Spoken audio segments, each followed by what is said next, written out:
నమస్తే అండి, నా పేరు డాక్టర్ డివిఆర్డి, సీనియర్ హోమియో కన్సల్టెంట్, స్నేహ హోమియోపతి.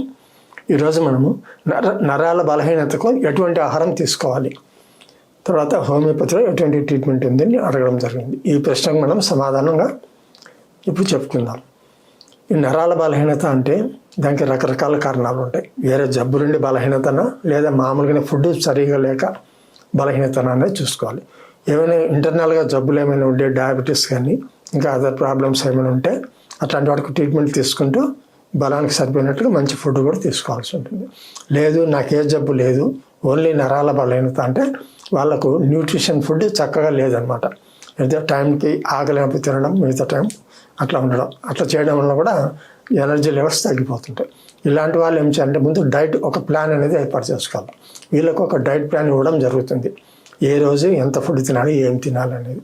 జనరల్గా వీక్నెస్ ఉండే వాళ్ళకు ఎక్కువ ఆకుకూరలు, పండ్లు, తర్వాత తేనె, ఈ డ్రై ఫ్రూట్స్ ఇట్లాంటివి తీసుకోవడం వల్ల దాంట్లో డెఫిసిట్ అనేవి మనం రోజు తీసుకునే ఆహారంలో చాలా తక్కువ పరిమాణంలో ఉంటాయి. ఏంటంటే ఉడకబెట్టి దానికి రకరకాలుగా చేయడం వల్ల విటమిన్స్ ఇట్లాంటివన్నీ ఆవిరైపోతుంటాయి.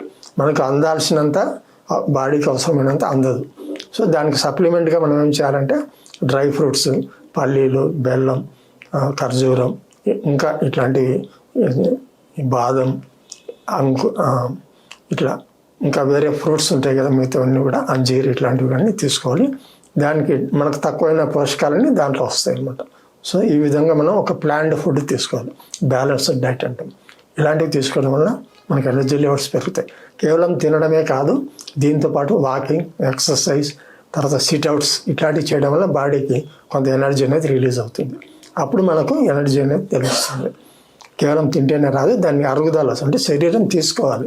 ఎప్పుడు తీసుకుంటుందంటే ఎక్సర్సైజ్ బాడీకి అవసరమైన వేరే మనకు హార్మోన్స్ రిలీజ్ చేస్తాయి. ఈ విధమైన ఫుడ్ తీసుకోవడం వల్ల మనకు టెస్టోస్టెరాన్ లెవెల్స్ పెరగడం, తర్వాత మనకు మంచిగా హెల్తీగా ఏమేమి కావాలో మూడుతో సహా స్టిమ్యులేషన్ అవుతుంది అన్నమాట. ఇవి చాలా ఇంపార్టెంట్.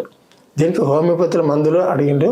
వీక్నెస్కి చాలా మందులు ఉన్నాయి, యాసిడ్ పాస్, లైకోపడిన్ ఇలాంటివి. ఇవి డైరెక్ట్గా వాడకూడదు. డాక్టర్ని సంప్రదించి డాక్టర్ సలహా మేరకు మాత్రం వాడితే మంచి రిజల్ట్ వస్తుంది. నమస్తే.